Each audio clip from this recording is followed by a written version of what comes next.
Well, hi, and thanks for joining me here in my shop. I think we're going to take a look at the schematic here, which you can see I've colored it up using some of my very best grade 2 skills.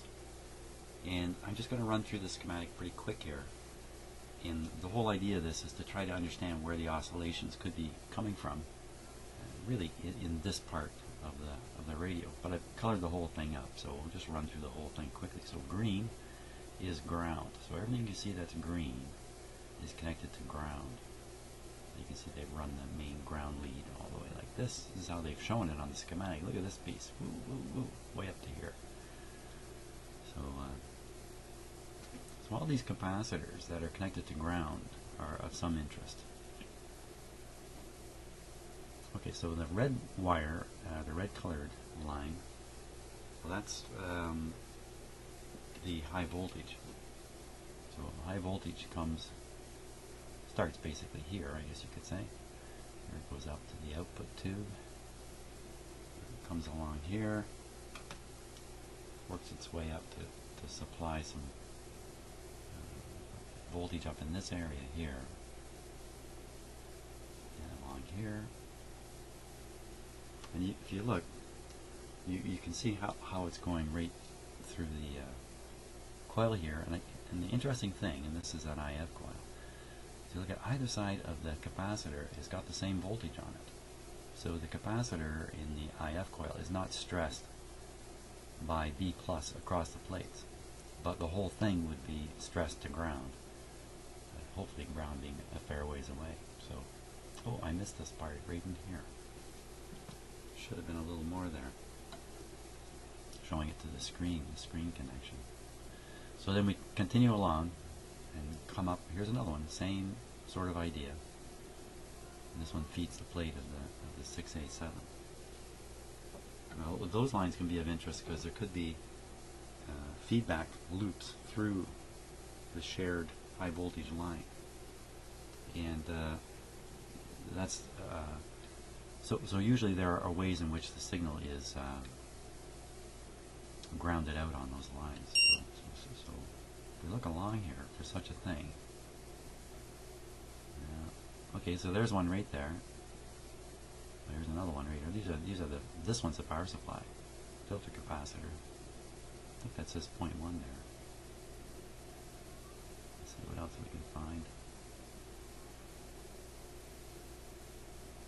Well, I don't see anything really obvious about that.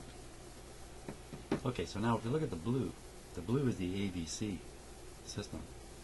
The ABC system starts right out in this area here. Comes along the blue line here.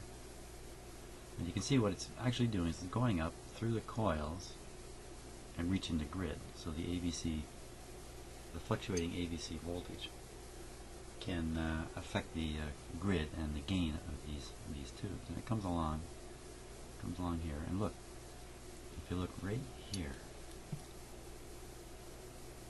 okay, and you can see what it says there, to the grid, the 6G5. So this is quite interesting from the point of view of what we were doing with the magic eye before. So I think what really, what components now really become of interest, since the problem has to be oscillations in this tube.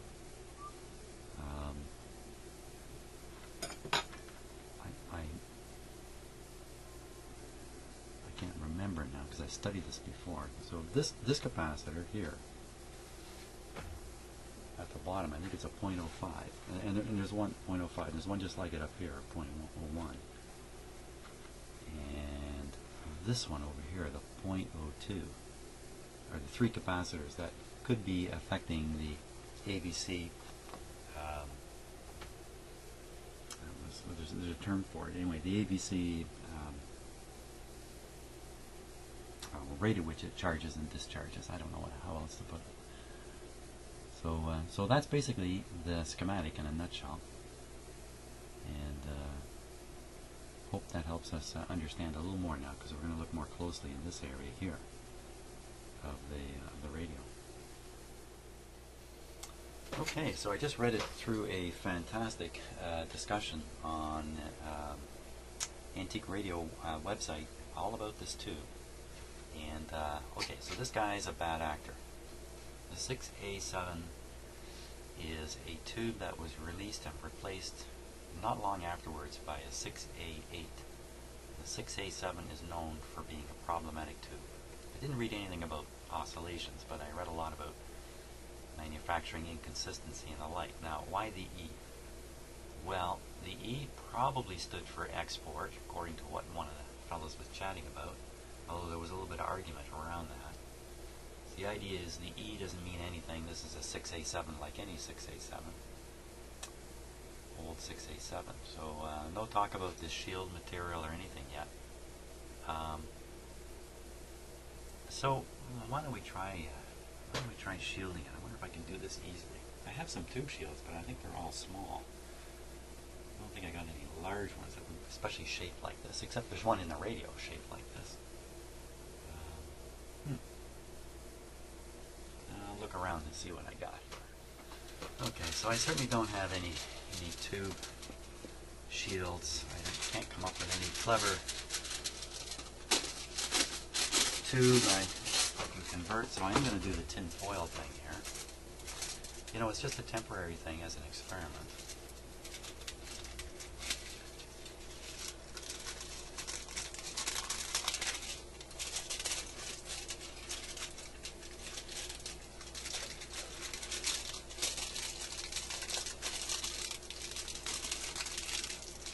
Goes on there pretty nice.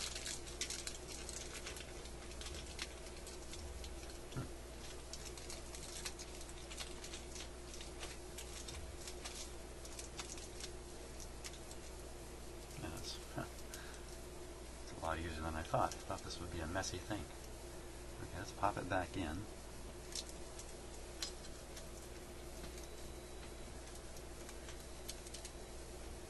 Now at this point I haven't grounded the shield.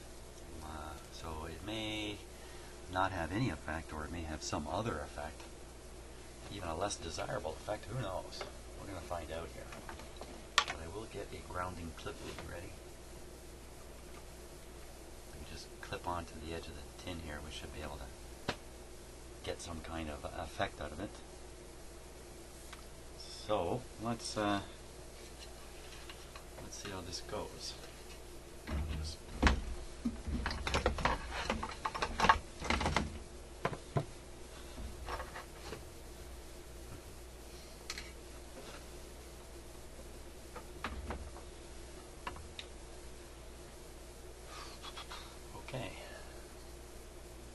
it's a nice sunny day here outside of Toronto.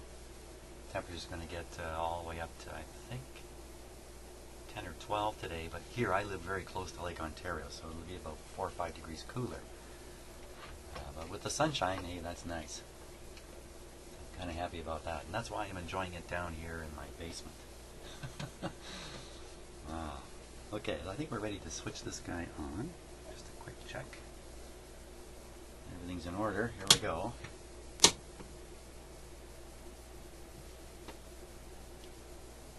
Okay. Give it a moment to warm up. I think I probably left it in that zone where the 14.2 signal is.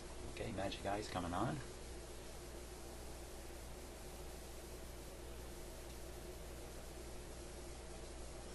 Put the grid cap back on there. That's not going to help. Volume's down. There we go. Okay, what do we hear? We don't hear anything. Okay, now I'm looking at the magic eye. You can't see it right now, but trust me. Okay, I'm right. The oscillation is still. Well, you don't have to trust me. There's no reason to trust me. I'll show you it here. Okay. Focus might not be quite right on this. Let's see. It's like about here. So there you see it, and I'll tune it.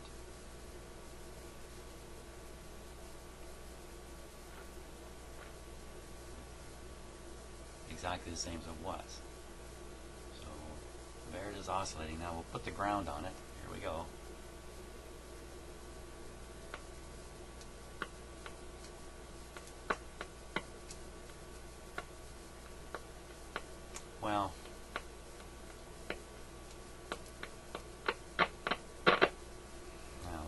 let's just get a little closer here. Hang on one sec while well, I'm not going to change the focus on this camera. It's quite clear that that had zero effect on the tube.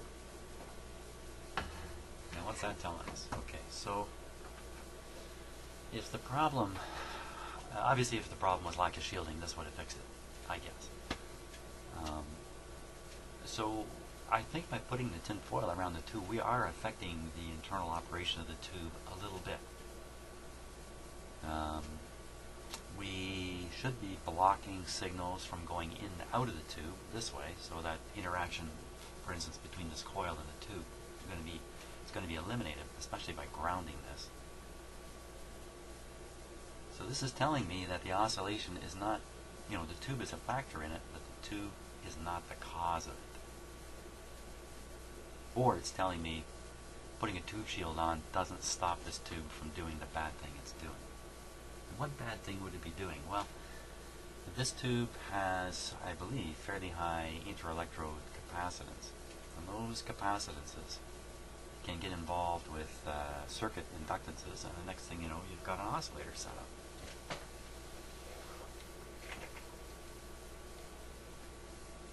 Which is why, one of the reasons why this tube was replaced quickly with an updated version of it, the 6A8. Which apparently, if I had one, you cannot plug it straight in here. You have to rewire the socket or something, or maybe even switch to an octal base. I'm not sure.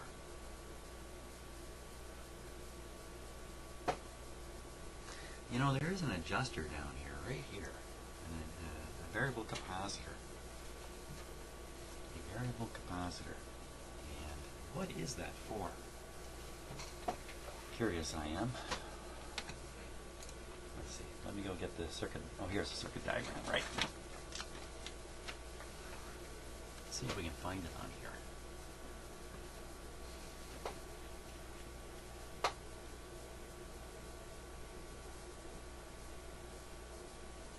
So I'm looking for capacitors that are variable. The way they're showing it on this schematic is by drawing a arrow on the capacitor here. They draw it as a curved with an arrow. So I don't know if that can't be. Well, it could be.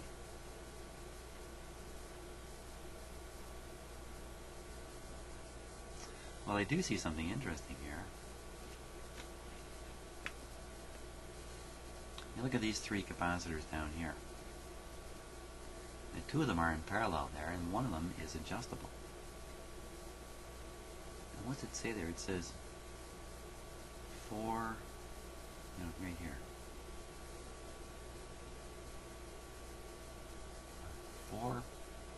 4 plate? What? 4, I don't know what that says. 4 PLT? Plate? Okay, well I don't know what that is, but that might be the adjustment that I can see. I mean, the rest of these we can... Oh, you know what? I don't know if that's really adjustable or not. Because if that's adjustable, man, there's a lot of adjustable capacitors inside this radio. Well, sometimes you use this symbol, this curved symbol, to indicate an electrolytic capacitor. I don't think that's the case here. I don't think these are all electrolytic. And if you look right up in the IF, you can see that they've used the curve with the arrow. And there's no question that that's just a regular trimmer capacitor in there. Nothing electrolytic about it. So, wow, okay, there is... What's happening there? There is a... I'm going to guess this guy is the lone capacitor I saw down there. Now, what's he doing there? Only engaged in one band position.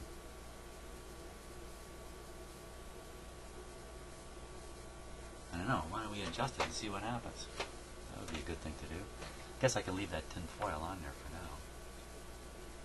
now. I got to tip the radio up. What's with the noise?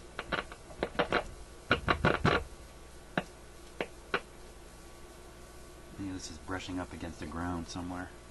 Oh, it looks like it's brushing up against the antenna connection in the back there. Maybe we should get rid of this.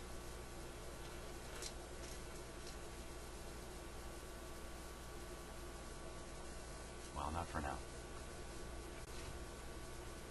Okay, we'll tip the radio up here. Notice the change in the hum there and the sound? Should I admit to something here in my shop? It's going to freak most of you out, but I work on a metal bench. Yes. Yes. Steel covered bench. Why in heaven's name would I do that? Well, not really by choice. This shop was here when I moved into this house. Mind you, it wasn't fixed up the way it is now. But the bench, part of the bench is wood. It's all wood. But part of it is covered with a heavy steel covering.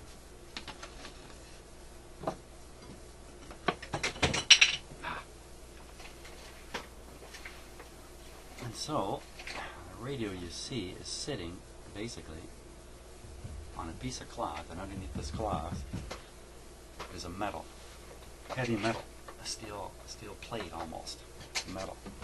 There it is.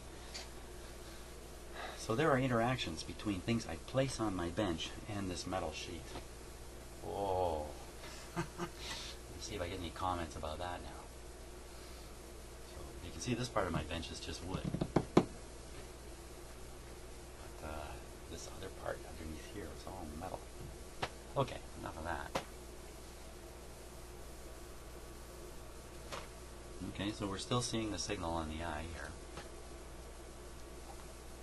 So pretty sure these guys are the oscillator adjusters here. This is the guy I'm real curious about up here. Whoops, I can't see him.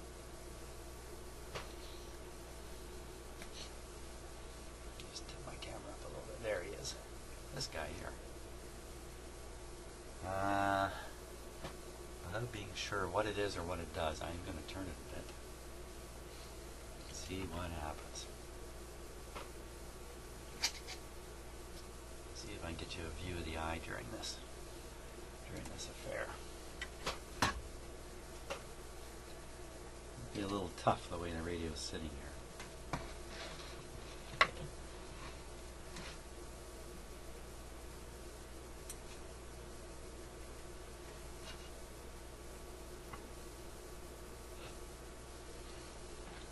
There we go. I'll tune the radio and you'll see that. Yeah, it's behaving exactly the same as it did. So there we are, right on the signal. Now,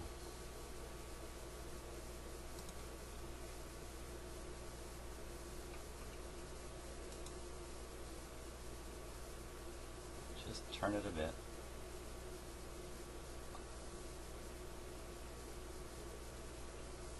Well, I don't see anything happening at all, so I'll put it right to where it was, best I can remember.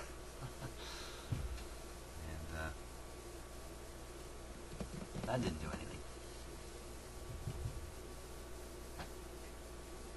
Okay, now, I'll tell you what I see next. I think the next thing we're going to go after here is I'm pretty sure it's a bypass capacitor and a cathode resistor. Just see if I can kind of get that on camera here. Well, just hold it.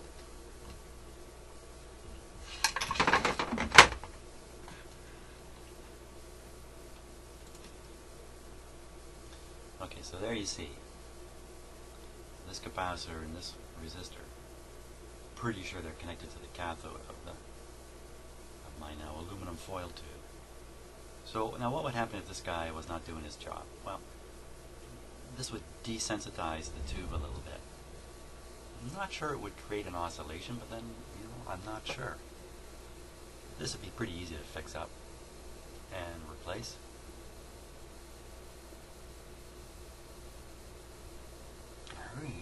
you don't know what else to try.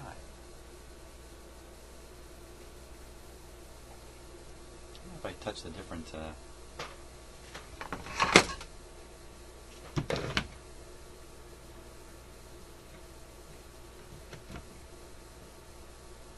could try just touching the different contacts on the tube with my, give it my all. Oops, sorry about that. Give it my all here. And we'll just touch the different, wow.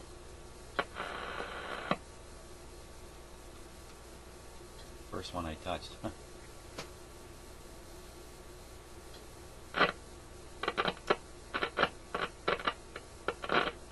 That affects it a bit too, doesn't it?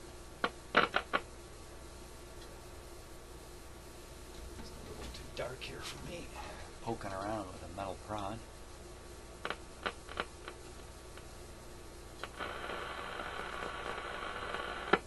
Okay, so when I touch that one,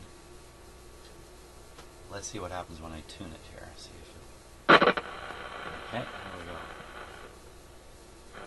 Hey, look at that.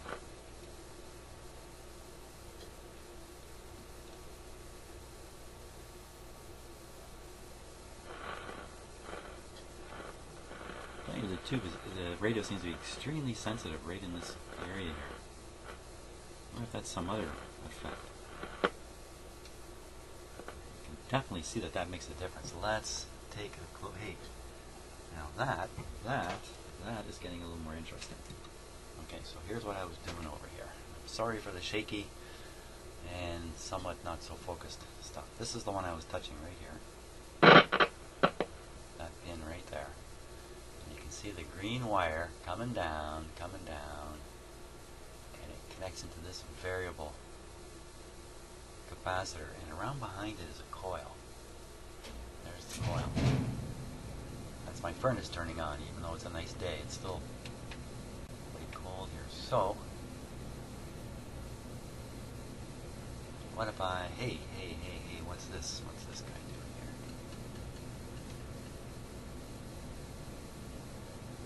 More and more suspicious of other people's work.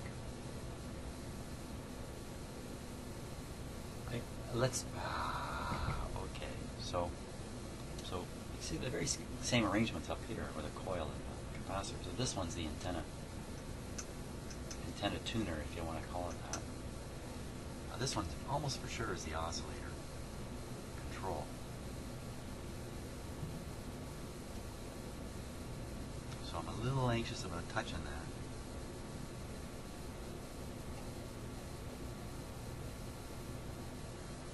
Let's study it on the circuit diagram.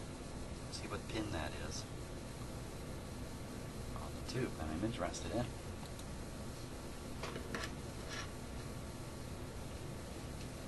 Okay, so that pin would be pin number 1, 2, 3, 4, 5. I would make that out to be pin number 5 on the 6A7.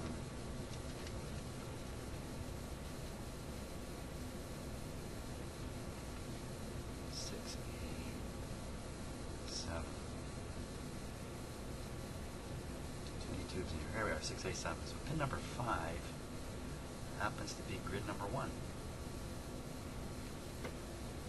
Grid number 1, the grid closest. Closest here. Ah, another good idea has come in. So there's grid number 1. It's coming right off these coils.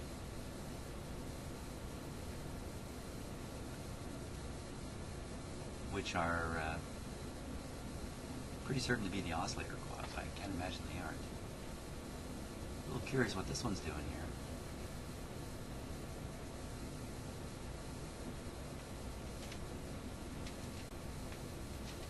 That's really curious. So I can see how this capacitor and this coil would interact to produce a particular frequency. And then the switch is closed here on the band switch. It either shorts out or introduces this set, causing a variation in the resonance of this whole Actually, probably this one continues to resonate. And this one begins to resonate when the switch is open, providing us with the local oscillator frequency. I wonder if this thing can oscillate at two frequencies at once. I don't think there's any reason why it can't.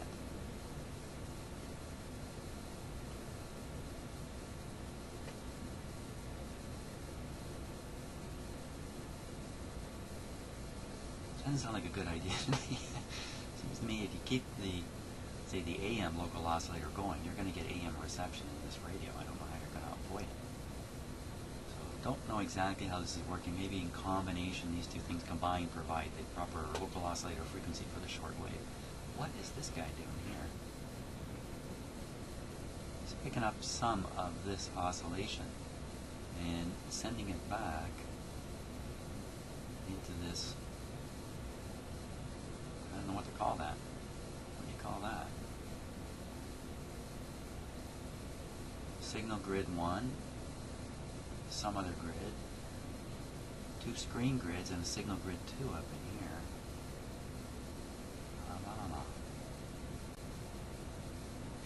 I'm not too sure what to think.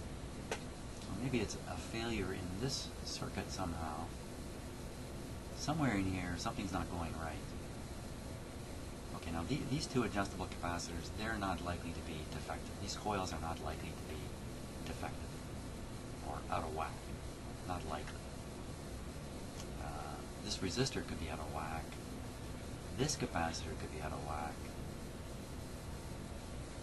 And what else might be involved? Well, almost anything else here.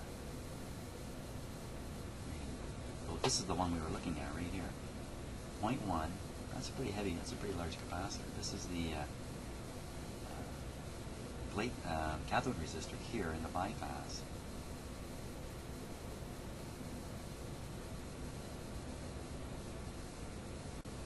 I think we just need to start replacing these fixed resistors, these fixed capacitors, one by one. And see which one does the trick. I really don't know what else to try at this point. Very good. I think that's what we're left with now. Okay, so in the last video it was pretty clear that these oscillations are coming from the 6A7 tube. So oscillations are caused by a couple of different factors. Can be caused, but a typical one in a tube is a lack of shielding. So we're going to take a closer look at the tube here and see what we can see from it now. Let me just. So this is the tube in question right here, and it's a 6A7.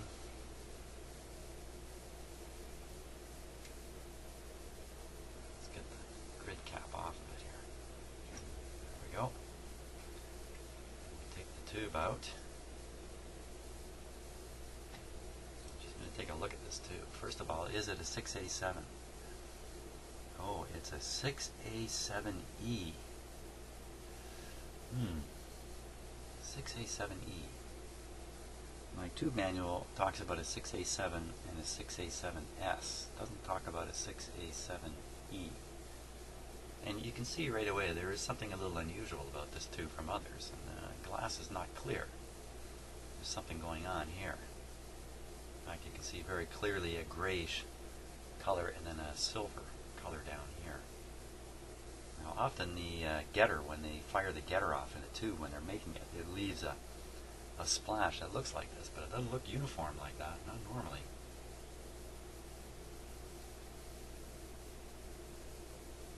Ooh, let's see if you can hear that. I'll just put it by the microphone and rotate it here.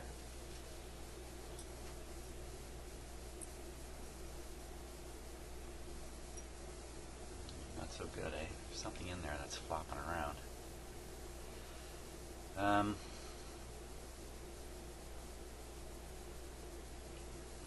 So one idea is to put a shield around this tube, but it looks to me like it has its own shield, its own internal shield. I wonder if, here's my wonder. I wonder. The radio calls for a 6A7. So a 6A7 might, and I could be wrong in this, a 6A7 could have been a tube that was unshielded and you put an external shield on it. Kind of like the, there's a tube over here with the external shield on it. And that may have been done away with at some point in favor of this tube, a replacement tube, an updated version of the 6A7 called the 6A7E with an internal shield. But the catch might be that the internal shield needs to have a contact in the pins here to operate somehow. I don't know, I'm just guessing away at it. And perhaps that contact's not connected and so the shield's not operating. There's an easy way around that is just to put another shield around the tube. Actually, even to test it, shield the tube and put it in there. And what this shield does, it does a couple things, but one of the things it would do in terms of an oscillation is isolate the internal components of the tube from external things going on in this radio. And I might point to you that this coil is sitting right here, right next to the tube. Another thing it does, I believe, you put a shield around a tube like this and it changes the interelectrode capacities a little bit. And that may be enough to either stop the oscillation or move the oscillation to a spot where it doesn't even matter. Although I think we prefer to not have the tube oscillating. And you know, I've always been interested in this phenomenon, even when I was quite young. I had radios making funny sounds. I had radios very much like this I was playing with when I was in the early years in high school. And I could make all kinds of funny sounds. I got a real kick out of it. Then I understood that it was oscillations and that. And here I am many, many, many years later, and my knowledge of this really hasn't improved all that much. I mean, I still have the basic concepts that, yeah, things can oscillate, and you can hear sounds, and you can get signals coming through the IF that are mixed in the mixer tube and show up in the IF. I understand all that. On a high level, I don't understand it at a real detail level. So that's what this radio is giving me the opportunity to do, to dig down a little deeper and a chance to experiment a little bit with this stuff too. So 6A7, I'm just reading in my tube manual here. It says, except for interelectrode capacitance, the 6A7 is identical electrically with the 6A8 and type 6AS, which is now discontinued, as the external shield connected to cathode. That's a curious phrase. As the external shield connected to cathode. Now some of these tubes that were self-shielded, and I'm not sure that this is one, but I don't think I have one kicking around here. I could show you. Rogers tubes were doing this quite a bit. They would actually put some kind of conductive material right on the outside of the tube.